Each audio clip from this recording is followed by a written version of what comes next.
Siamo in compagnia di Daniela Lafratta, avvocata, socia dell'associazione Oana, che si occupa sul territorio di dare aiuto e sostegno ai migranti, e oggi stiamo parlando della storia di Omar, rifugiato eritreo, arrivato in Italia purtroppo con la diagnosi infausta di un tumore all'intestino al quarto stadio, un ragazzo di 29 anni che, senza che ci giriamo intorno, sta morendo purtroppo, sì. Che nonostante questo insomma non viene preso in carico come si dovrebbe. Insomma, gli ultimi mesi o gli ultimi anni della sua vita sicuramente non glieli stanno facendo fare, non dico nel migliore dei modi, ma almeno in un modo che abbia a che fare con la dignità individuale, dell'individuo, dell'essere umano. Sì.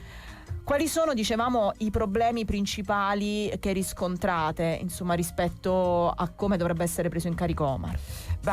Diciamo, parto un po', come dire, dalla conclusione. La conclusione è che la situazione di Omar è completamente sulle spalle del terzo settore, di singole persone, quindi della cittadinanza, che ha risposto comunque a vari appelli di solidarietà. Omar non riesce ad avere la residenza, questo ne parlavamo già prima, non c'è un sistema. Questo significa non avere la residenza, non poter fare la richiesta di un'invalidità, che potrebbe essere un'altra Chiaro. Piccola cifra che lo aiuta, visto che adesso non ha soldi neanche per comprare dell'intimo o un vestito, insomma. Esattamente, ecco, mi apri la strada. Tutto ciò, tutti i beni di prima necessità che servono, che sono serviti in questo periodo ad Omar, sono stati tutti assicurati dall'associazione Oana, che grazie a Dio ha sempre avuto il supporto poi di una grossa fetta della popolazione tarantina. Diciamo un'altra cosa sulla residenza che è importante, Sì. Daniela, che ovviamente la residenza non può avvenire in una RSA o in una struttura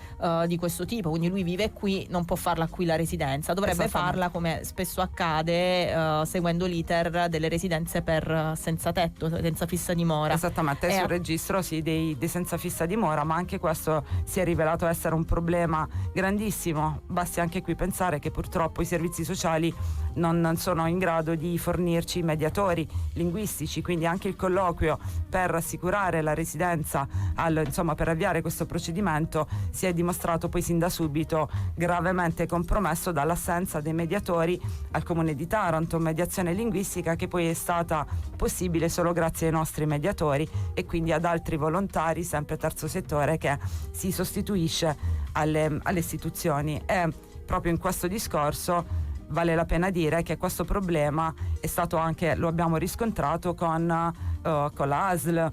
Anche qui la ASL non ha ad oggi un sistema, un elenco di mediatori che può chiamare nel momento in cui ne ha bisogno. Questo da un punto di vista medico è gravissimo, perché basti pensare a tutte le volte in cui è stato necessario per Omar un consenso informato, ma anche banalmente soltanto comprendere il suo stato di salute, quello che stava succedendo, quanto tempo di vita ha.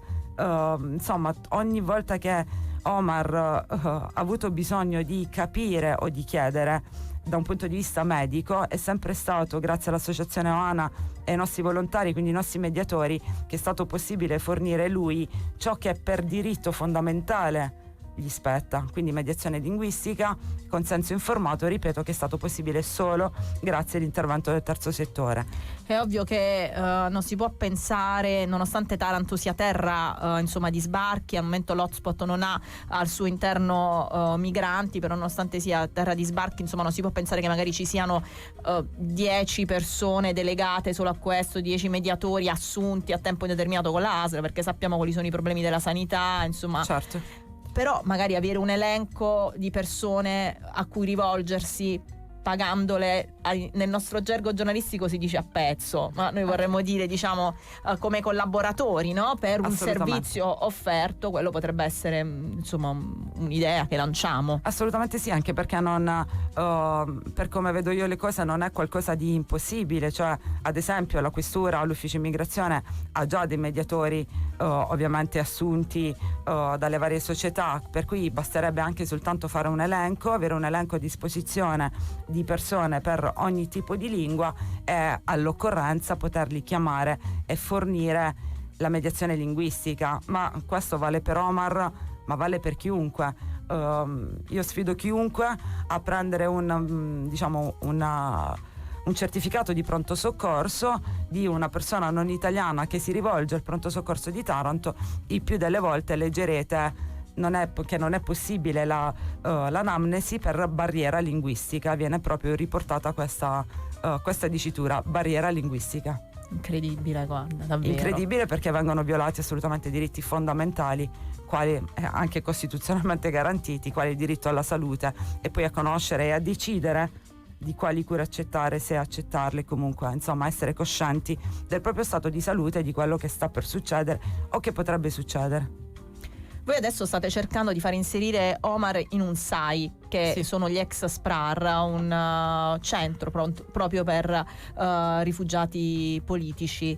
Come sta andando questa procedura? Perché già questo potrebbe aiutarlo, pensare di stare non da solo, insomma ricoverato, ma con un gruppo di persone, magari non necessariamente della sua stessa nazionalità eritrea, però con cui condividere dei momenti anche di piccolo svago. Sì, anche qui abbiamo riscontrato un po' di problemi, ma questa volta diciamo i problemi derivano dalla mancanza di disponibilità di posti. Devo dire, ogni tanto anche purtroppo da delle risposte che non ci sono mai pervenute, neanche in modo negativo. Sarebbe molto importante per Omar riuscire ad avere un posto dove poter avere una vita leggermente più dignitosa. Io non voglio condurre ad un brutto pensiero, però sfido chiunque a pensarsi in terra straniera, dove si è completamente da soli ad affrontare e combattere il male forse peggiore che una persona possa ritrovarsi, senza comprendere, senza capire, senza avere una persona con la quale poter parlare, perché c'è, appunto, ripeto, il problema della lingua. Basti pensare che cerchiamo con l'associazione di assicurargli sempre la connessione internet. È qualcosa che anche questa paghiamo noi, oltre che tutto ciò che di cui Omar ha bisogno, igiene intimo, dentifricio, qualunque cosa è stata garantita e assicurata ad Omar dall'associazione. Avere un posto in SAI sarebbe per lui sicuramente, da un punto di vista psicologico, fondamentale. Sarebbe un po' meno solo, e poi potrebbe ovviamente garantire tutto quello che fino ad ora è stato garantito solo dal terzo settore.